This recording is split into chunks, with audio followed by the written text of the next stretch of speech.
Today, we're going to have a coffee with Mark Alexander.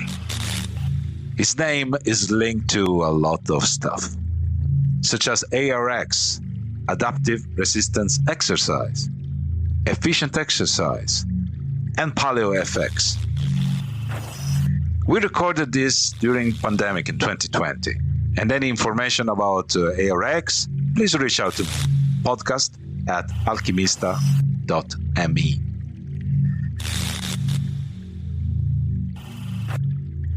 For a better experience, I will suggest you to go on YouTube, since we have some videos to show you. Just take this opportunity to subscribe to our channel and click on the bell. We will know more about Mark, his workout routine, why sweat is not indicative of a good and efficient workout. We'll talk about responders versus not responders when talking about fitness training and resistance training and much, much, much more. But now time is running out. It's time to have a coffee. So please sit and enjoy this conversation with Mark Alexander.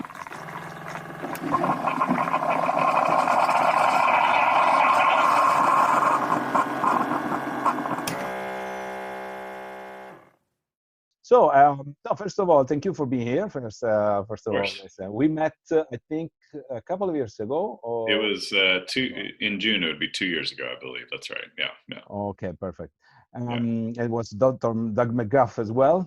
So, I got some information, some bio from your previous interviews with Bulletproof, with Dave Asprey, and with 21 Studios.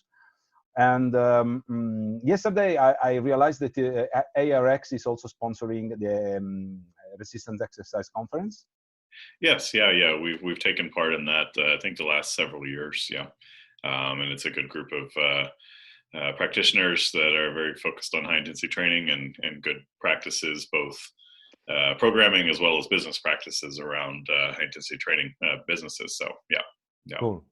Yeah, I have this set of books here. We are not going through each one of them, but these are just I'm going to be some here for topics. A long time, it looks like. Yes. It's all the books that we will basically touch base everything, including this one, because you are the man behind the Paleo FX, and also this one, because yesterday, also during the webinar with I think Dr. James Steele was talking about the stress and workout recovery, which that's a very good topic, and I would like to know if you have any thought about it. So I read about your early age, and you are the founder of Efficient Exercise, and then in 2009, I think ARX, which stands for Adaptive Resistance Exercise Technology. I would like to ask some question about yourself, how your passion started for this industry and the wellness and the health. Yeah, for sure. At a very early age, I had my mom likes to say I was lifting weights before I was out of diapers. So we had a backyard barn, wooden structure that was a gym. And it was a very well-equipped gym at the time in the 70s and 80s. And so that was kind of my playground growing up. And I didn't realize how much of a blessing that truly was later in life. But yeah, it was very instrumental in my upbringing. And then also kind of along came Nautilus, and the Nautilus gym came to our town. And when I saw that, kind of eyes wide open, like, oh, wow, what is all this? This is even better equipment than what I have. And so, my father was instrumental in that. He's a retired physician, but he was always kind of an exercise as medicine physician, and always advocated for resistance training. And so that made an impact on me as well.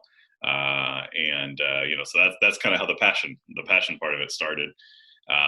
And like many young guys, I kind of thought initially it'd be a lot of fun to go work with athletes and maybe work at the university or work in a professional setting, professional athletics, and quickly realized that there's a lot of bureaucracy. There's a lot of ingrained thoughts and habits, and maybe my philosophies weren't going to align And so quickly realized that the entrepreneur in me wanted to go, start my own thing. So that's what I did. Opened up Efficient Exercise in February of 2001. So after being super slow certified and growing up with high intensity training, I saw you broke out one of Dr. Ellington Darden's books. Yep. My father and Elle grew up in the same town and graduated in the same high school class together. Coincidence. and then Ken Hutchins would attribute my father to also inspiring him to get into resistance training. So my dad built him his first weight bench, and at the time it was a musical pursuit to be better at music because they're both musicians first, and then they went into other careers. But so anyway, so the lineage is there, and it's just been a part of my DNA for a long time. So that's cool. That's cool. I didn't know about that.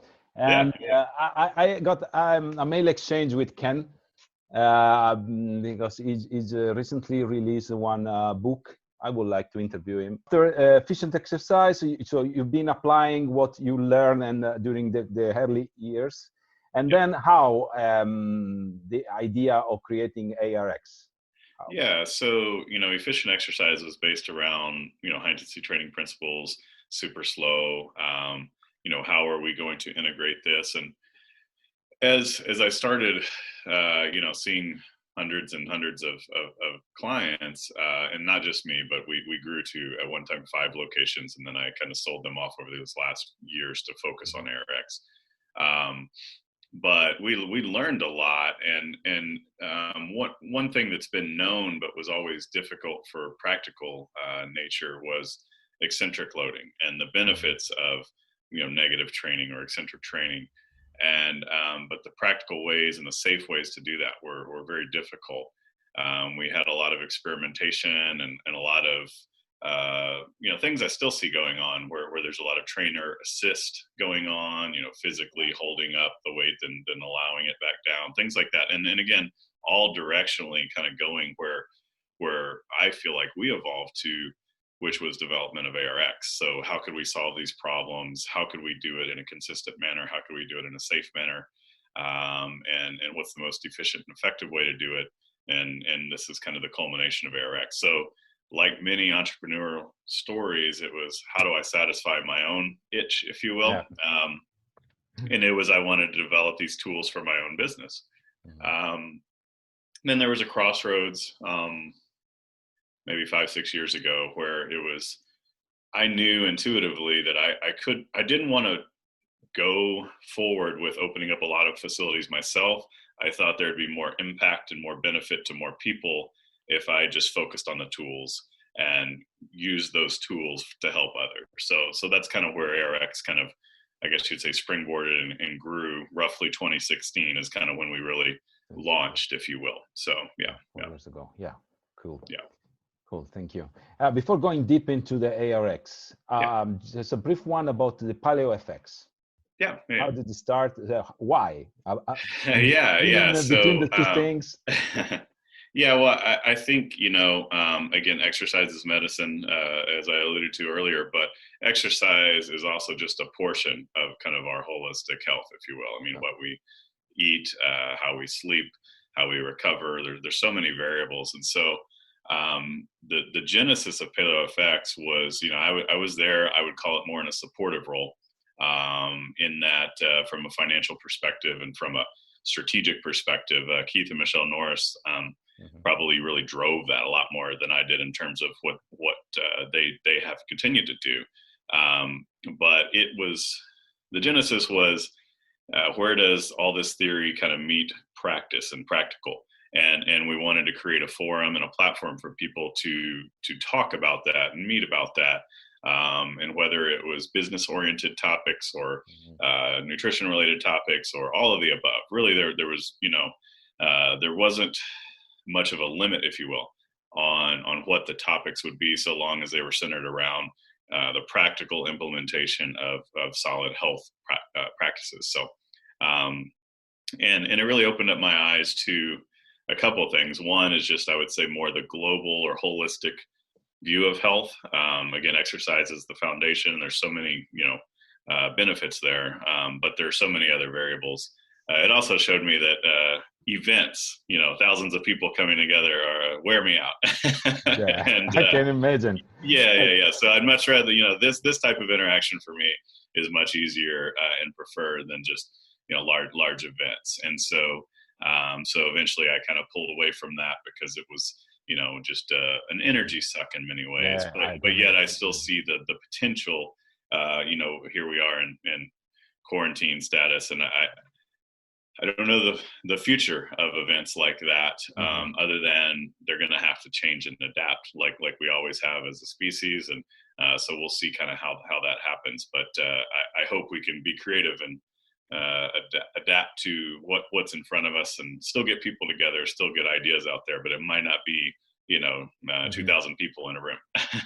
Yeah, I fully agree. I did appreciate the webinar yesterday with for the resistance exercise conference. I was very late here in Europe, so I missed the majority of that. But I know that there are recordings now around, so I would see. Yeah. But this, I think, the virtual meetings, virtual gatherings. I think this is a good spot in the future. So.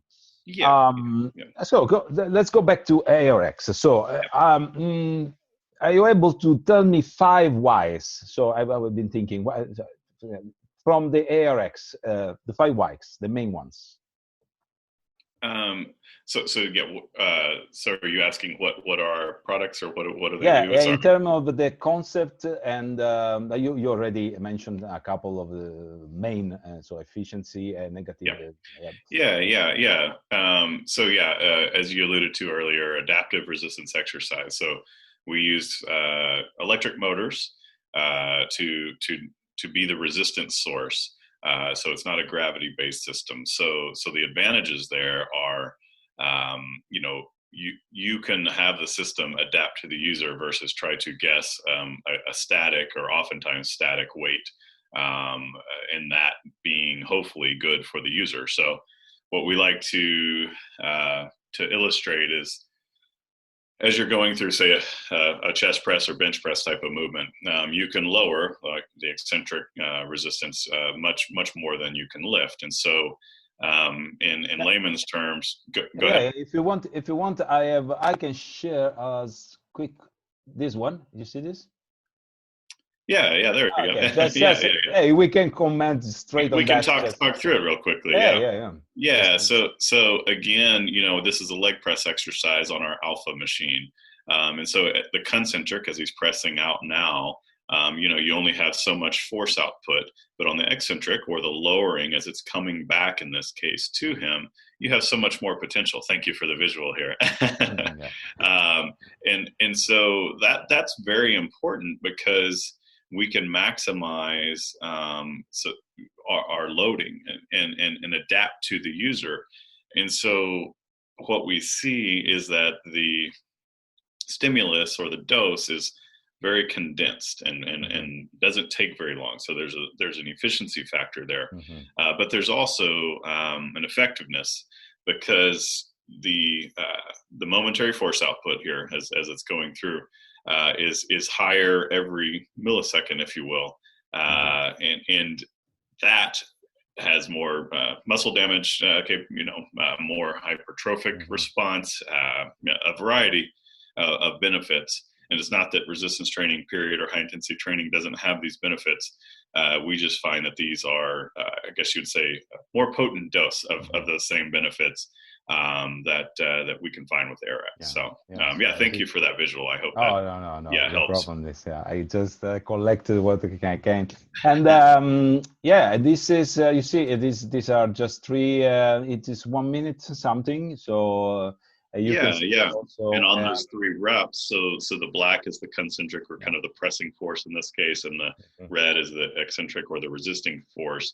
And kind of everywhere in between there, between those 2 horizontal lines, is kind of what you can't get with weights. Exactly. You have to select a weight that you could continue to get past that point in terms of the black peak every time. Okay. But you would never be able to experience kind of that extra eccentric loading.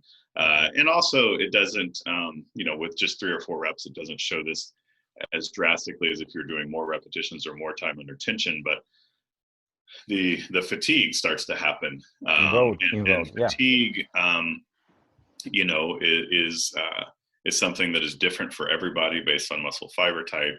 And so when you have something that's adaptive to that user, the fatigue happens according to what that user should have versus, you know, trying to guess what that weight should be in fatigue. So again, I say all this in that I never like to be the guy that says normal weight training can't work. It does work. It's just there are some efficiencies, some safety concerns, especially with eccentric loading, and arguably some effectiveness that is lost because it's not the adaptive system like that. Yeah, very clear. Thank you. Yeah. And as we are here talking about safety, so your experience with client during this year, because people may be concerned there is this sort of robot moving and yeah. So exercise robots. So because the system is adaptive, what that also means it's kind of an equal and opposite in physics terms. So you know, it's only going to give you that equal and opposite force. So if you cannot produce X amount of force, you won't get X amount of force, or if that force is too much. So as long as the range of motion is proper and the form is good, which again, those are going to be consistent no matter what type of resistance you're using. You want good form, and you want the range of motion to be good, perfect for the human that is performing the exercise. So the benefit is that from a safety perspective, if you were pressing or if you were pulling and you wanted to just stop, you can stop. The robot will do its thing, but you don't have to apply pressure. Or my shoulder kind of hurts. Well, just stop. And so with weights, you know, if you're in the middle of a squat or a bench press, like that weight has to come back down. It's always trying to go to the center of the earth. And so there are times when that is very dangerous. So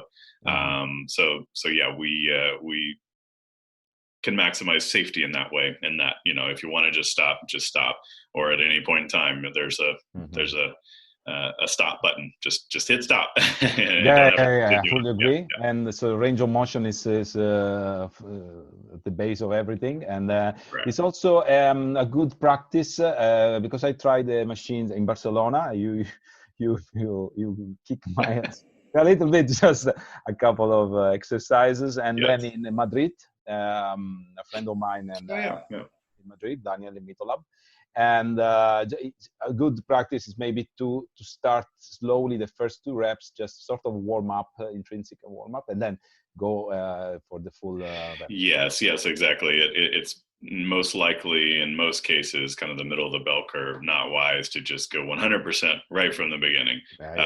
You know, there are some people that can do that, but most people, that's not necessarily the protocol. That's the safest. So as you mentioned the protocol, I love the joke you mentioned with Doug McGuff what concerned the Big Five, because I'm going to interview him next week. I will also mention this joke because he said that people are taking the Big Five as the only way to gain benefits. So, but we know that with the ARX and the 2 machines, we are able to do a wider range of exercise, including isometrics and other stuff. Yeah, for sure. I mean, they were designed around compound exercises, and I'm sure your audience will know what that means, but it's multi-joint movements, like a pull down, for example. It involves multi-muscle groups and multi joints. And so, ARX was designed around those movements, like a leg press, say chest press, a row, a pull down, bigger movements. But you can do other things. You can do biceps, triceps. You can even do hinging movements like deadlift or Romanian deadlift. You can do squatting, belt squatting. So there are a variety of exercises you can still do. And again, we think most people want kind of all the, or I guess the most bang for the buck is a phrase here. I don't know if it translates as well. So but that people are looking for the most out of their workout, and compound exercises tend to give you the most out of your workout. So that's why we designed it around those exercises. And yeah, the specific ones, I feel like people get too attached to certain specific ones. I try to break it down even simpler to kind of 3 movement patterns with arguably a 4th, but kind of whatever upper body push you want to do, whether it's an angle here or here, to me, as long as it's joint friendly. Some type of upper body pull, whether it's this way or this way, again, as long as it's joint friendly, and then some type of lower body triple extension from the ankle to the knee to the hip. So you're extending your legs outward. Maybe that's a leg press, maybe that's a squatting movement, and hopefully some type of hinging or we have we still haven't released this, but I'll tell you, we have a trap bar deadlift attachment now too that we designed, which I'm very excited about. So I'm not sure if you're overly familiar with that style of deadlift, but to me, it's the most biomechanically proper deadlift. And I do think that people, for the most part, should make sure that they're not ignoring their lower back when they're training. Yeah. Sure. I think I've seen something. Drew Bay is using this kind of stuff. Yeah, and I think Doug integrates trap bar deadlift sometimes too himself. So yeah. Yeah, it's a question of variety. My intention is to start with the bigfive because of also the learning curve. For sure. So, which is easy exercise. So to start learning, and then for variety, because after a while maybe people want something. Yeah, but for consistency's sake and learning and comparing apples to apples, if you will, and we have. One customer in particular, we have numerous customers, but one in particular I'm thinking of that's all they do there is the bigfive. They don't do anything else, so yeah. Very, very routine. Yes. I've been asked a lot of questions about talking about the protocol, bigfive protocol now. Sweat. So people say, okay, I'm not doing hard work because I'm not sweating so hard. So in your experience with clients, I know that I know already the answer, but just so your experience is after a few exercise, couple, 2, 3, 4 exercise on the ARX, I think they are exhausted, but what's your experience with the sweat? Yeah, well, I mean, sweating is not necessarily indicative of a great workout, as we know. But some people, what I've discovered, some people sweat no matter what, right? It doesn't matter how cold it is in the room; they're going to sweat. And if people are sweaters, I think they're still going to sweat. So I don't like to say an ARX workout eliminates sweat completely, because there's other variables we can't control. That human, as well as how cool is it, but to the point of, if you're trying to look for a sweat. Look for it on a walk or somewhere else, that might also give you different benefits, or spending time in the sun, as it's been beautiful here in Austin. I spent 4 years in Houston, Texas. So my son, you're going to sweat more there. Yeah, in August. Yeah, I remember summertime in Houston is something. So we're talking about the importance of resistance exercise. Bone density. So we know that this kind of work against resistance is also. Do you have any data from your client? Anything in particular? Any data gathered about? I don't know. Okay, of course, and on the bone density front, that's how, I'm sure you might know this, but I feel like it's helpful to know that that's how Super Slow started, was to try to correct osteoporotic patients and try to get their bone density up. So we have some of our customers that either offer or partner with DEXA scans to see that results. And then there's also other readers that, although they might not be quite as much the gold standard, if you will, in terms of measurement, they still use them. So we see routinely, more times than not, that strength gains occur. Usually 50% strength gains in the first 6 months. We routinely see lean muscle tissue gain, and again, that's dependent on the person. And then we also see bone mineral density improvements. And again, that's dependent on the person, but we've seen as much as, I'm going to try to remember how much it was, but it was a pound of bone in, which again, the human skeleton is only like 8 pounds or something. So so a pound is a lot percentage wise. And so yes, we've seen marked improvements in bone mineral density as well. So so again, there's not necessarily, I don't like to say there's just this magic pill and it does everything, but it does a lot. It really does do a lot. Yeah, for sure. And any difference between men and women? So if any major response? Well, I mean, I think the hormonal profile is often different.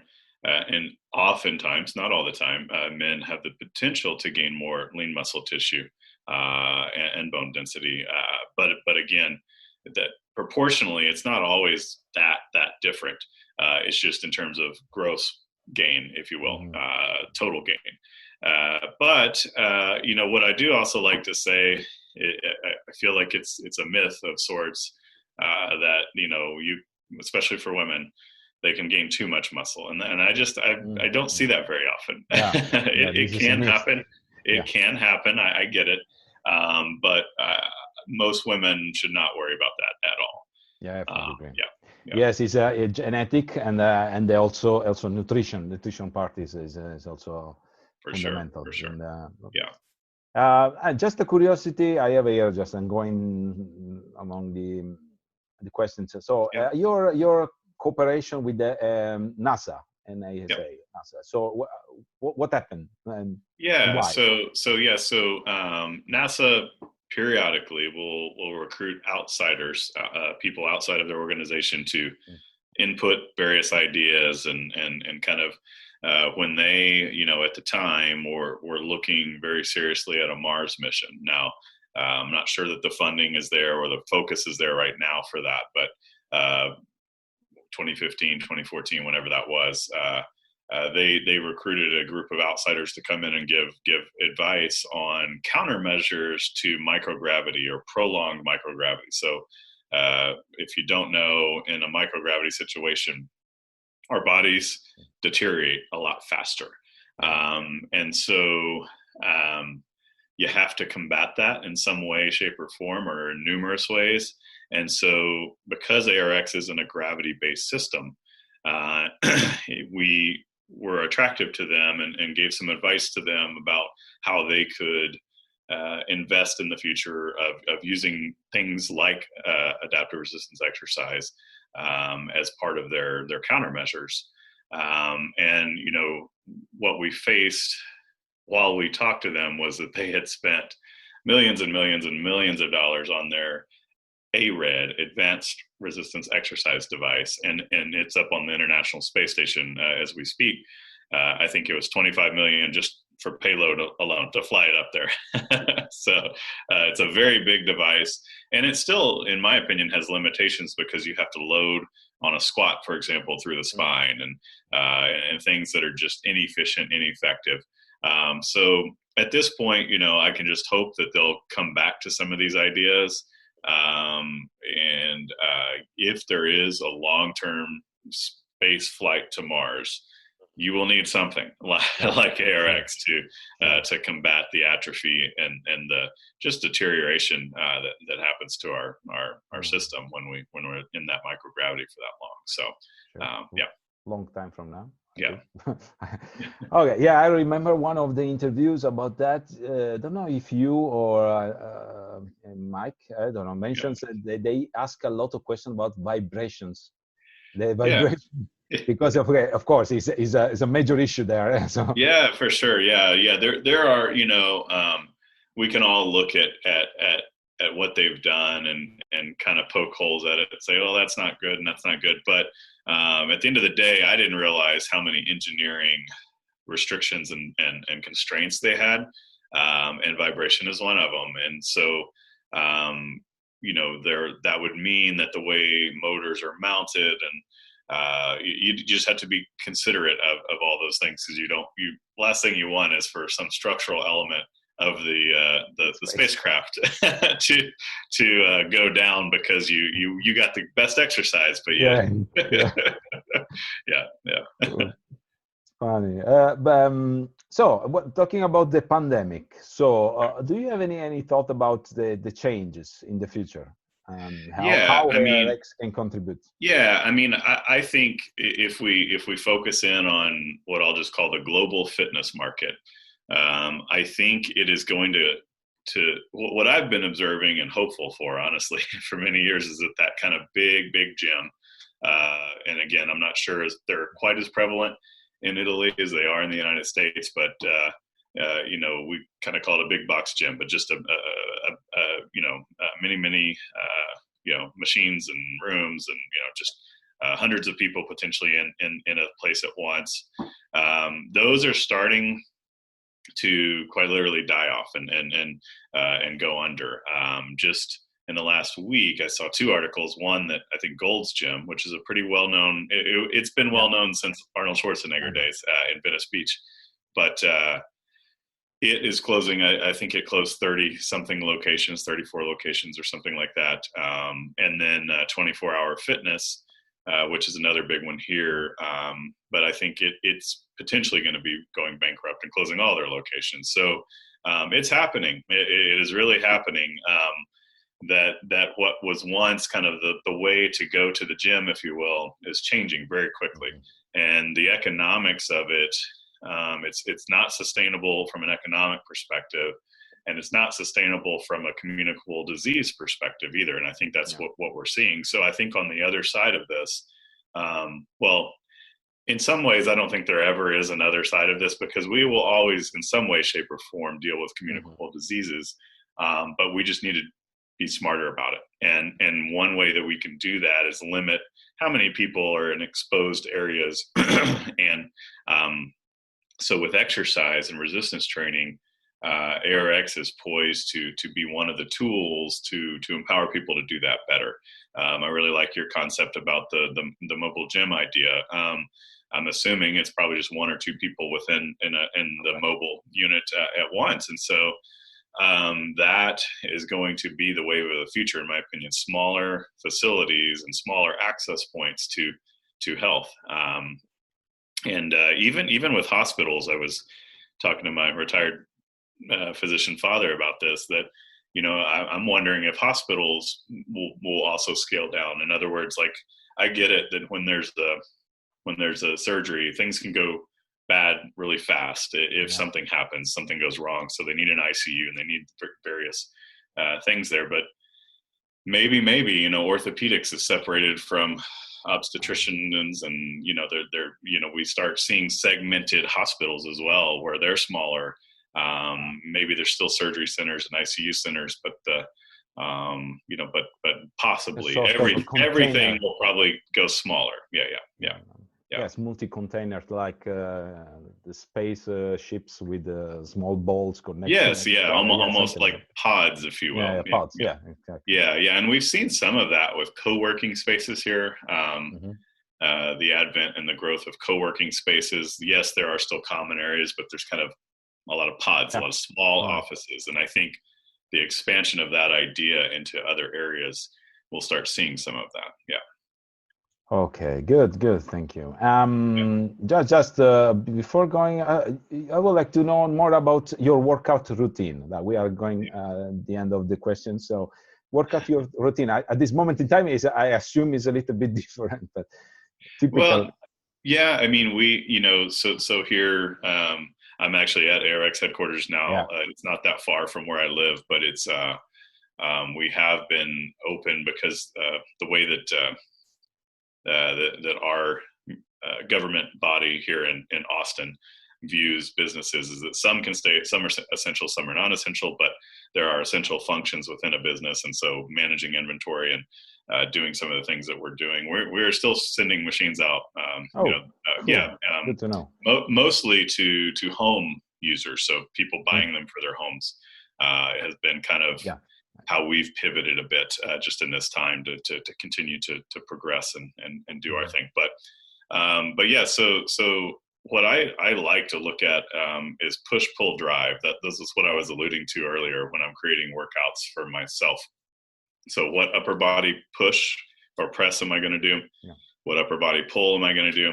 And then what driving movement am I going to do? So one of my workouts is leg press, chest press, and row on the Alpha machine. So it's all on one machine. That's all I do.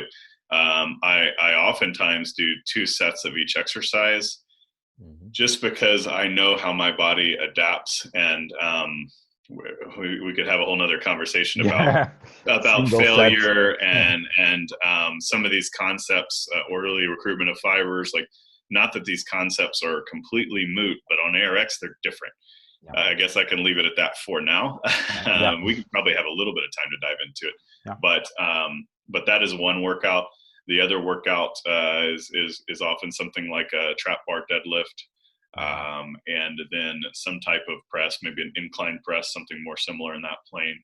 And sometimes I will throw a row in there as well, or pull down. Or pull over has been my favorite, actually, to throw into that one, because it's not grip intensive. So really, I just kind of rotate some variant of that, almost AB or ABC style. I don't give a lot of variety. I don't think most of us need variety from a physiological perspective as much as we do from a psychological perspective. So I just happen to be a guy that doesn't need a ton of variety with my workouts. And you can compare data better. So if you know what you're doing over and over, and ARX, quantifies everything, you can see what you've done and have comparison quite a bit better and more effectively than if you change something up every single time. There's too many variables. Fully in line. Yes, it's a matter of the boring. People get bored. Yeah, and one of the things, the concepts that I think Ken Hutchins, there's many contributions he made, but one of the concepts of exercise versus recreation is something that I think is very powerful to understand. Just once someone understands that I went and played tennis for exercise. No, that's not really exercise. That's something you like. That's recreation. So just that concept should be adopted and known. And so how that fits into exercise is, I feel like the prescriptions can be fairly simple, fairly basic, and they don't need a lot of variety. The variety can come from, I like to ride my bike. I like to, walk on the beach, whatever it is. So it's always the same concept, like minimum effective dose. So it's not exceeding in order not to cause more harm than and we have some research that will be starting at universities here in the States here coming soon. I say soon. That always takes so long, but you triggered my mind when you said minimum effective dose. We're going to be looking at both athletic populations as well as kind of untrained populations, and looking at really trying to dive in to explore what that minimum effective dose is, and coming up with these prescriptions, if you will, for the population, so that we're not saying, well, you need to do these 10 things just because, and we're comparing it actually in one of the studies to the American College of Sports Medicine's recommendations of what the resistance training should be. And it's, in our opinion, we're like, that's a lot. It's a lot of volume. We still think ARX will perform better, even though the other side will have quite a bit more total volume. But I think the dose is going to be what's important here. I read a lot of studies about intensity training, Jibala in the Canadian. So you cannot compare. Of course, the guidelines should be general. They have to say something. They cannot then go to the specific into, if you do the 1 minute workout or using the ARX, things will be different. Sure. What do you think about the responders, not responders? Do you believe in there are responders and non-responders? Yeah, I mean, I think, oftentimes to me that is based on genetic phenotype. So the mesomorphs, for example, do respond oftentimes to resistance training more than, endomorph or an ectomorph. But I think everyone responds a little differently. But I think if you're looking for just kind of a general rule of thumb of who's going to respond and not, I oftentimes see that the mesomorphic body type will respond faster. But I think over the long haul, in terms of, let's look at a lifetime of resistance training and a lifetime of generally trying to be healthy with what you eat and getting your sleep and all these things that we now know, managing your stress. So I think if you look at kind of over a lifetime, I think there's a lot of similarities. I am not really convinced that over a lifetime, a mesomorph is going to have a huge advantage over a lifetime. They might have advantages in peaks, so they might have advantages in when they first start, and they might have advantages in athletics because they're just more powerful. And but again, if you're talking global and lifetime, I think it's powerful for everyone and beneficial for everyone to do resistance exercise in the safe, effective, efficient manner. And again, over the lifetime, everyone will have benefits, even though maybe it took them a little bit longer to get there. So yeah. Yeah, I fully agree. Yeah, thank you. For what concerns ARX organization and plans for the future, you any plans for the future? Well, like I said, I mean, as we sit here with the coronavirus and quarantine, we are still helping people by mostly getting ARX machines into homes. But yeah, we have plans to continue to grow. We do have some international customers, but we haven't intentionally gone after international growth at this point, but we will soon in the coming years, and want to have more of a European presence first. And so we want to partner with guys like you and other people to continue to grow internationally. And we want to be able to use the data for meaningful purposes. So because we're quantifying everything, there's a lot of potential to be prescriptive, as we alluded to earlier, with programs and what people need, and evaluating that, and then overlaying that with with other biomarkers and other health measures to make sure what we are doing on ARX are aligning well with the other modalities. And so hopefully we are empowering people to change the face of what this exercise is and what that looks like. And as I alluded to earlier, the big gyms are starting to die. So we are hopeful that these smaller, more nimble, simple facilities will pop up more and more. And it's been neat to see so far. I mean, kind of been doing this for 20 plus years. And just in the last, handful of years with ARX, and, ARX is the right tool for that job. Fully agree with you.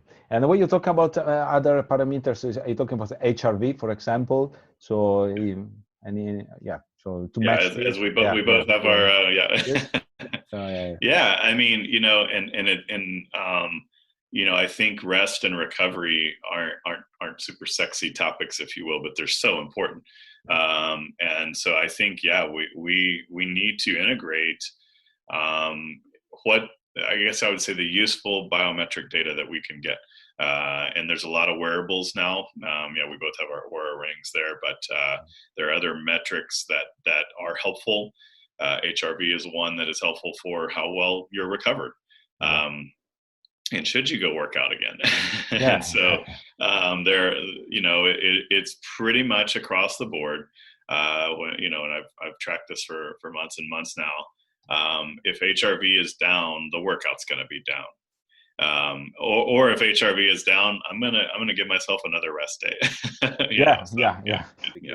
But the data behind it, like Eric can produce, like Oura can produce, the data behind it is helpful. I think there are some people that are more gifted just knowing themselves, kind of how they feel, but and usually the data does support how you feel. If you are, one of those that kind of just can intuitively feel that, but having the data helps a lot. Good. We are quite at the end, so I just have a couple of questions. I know Jim Keane is director of fun. I really don't understand what does it mean. We don't either. You answer that for now. He's a guy that he was a performer, a musician in his previous life, and then he came to ARX first as a customer and had a very small facility in Chicago with just an older Omni. And he is the guy, he calls himself the director of fun, but we need to take ourselves more lightly at times, and he's the guy that helps us, right? That's cool. I can be more serious. Mike can be more serious, but Jim, he helps us in that department. In my organization, I want to add this. Just talking about the organization. So how big is your structure? How are you structured? You have, I don't know. Yeah, we're all of our team is in the United States. We're headquartered in Austin, Texas, where I am now, and that's where our operations are. We get parts fabricated at various locations. They come in-house, and then we do final assembly and quality control and integration here in-house before they ship out the door. Now, whether they ship out the door to international hubs or they just get on trucks and are driven, it just depends on where the customer is. And so we do have sales and marketing in Florida as well, St. Petersburg, Florida. So Jason and Ryan are there. There's a showroom there, and a lot of our sales and marketing efforts come out of there. So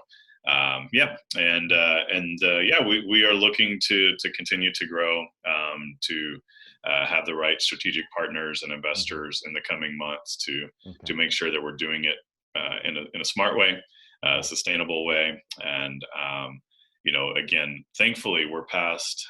I mean, there's always difficulties and challenges in a business, but we're past a lot of those. Are we going to make it? When you go out to do something like this, it always takes more time, always costs more money than you think. And so, yes, we're past some of those hurdles. There will always be hurdles, but I really like where we are. And I really like, even though this pandemic is going on, I think the opportunity to have the smaller, more nimble footprint facilities is going to be there. And so I just want to see more people doing like what you're doing. And I just was had an email with someone in New York kind of asking the same thing about this mobile idea, because even that I think has a lot of potential with what we've seen. Is that a better way? It's definitely one way for sure. So yeah, that's cool. To find out more, I know that there is a ARX Fit website. ARXfit.com is probably the simplest way. There's our social media links that are there. I feel like our YouTube channel is valuable because it's an experiential product. So once you try it, you understand it a lot more. But videos still help. So we have, I hope, a lot of informative videos on our YouTube channel. Various playlists. If you are new to ARX, you can do the ARX 101, come to the beginner playlist, and just kind of dive into there. So that is where you find out more. Okay, so that's all for today. If you have anything to add, just feel free. If not, we can close here.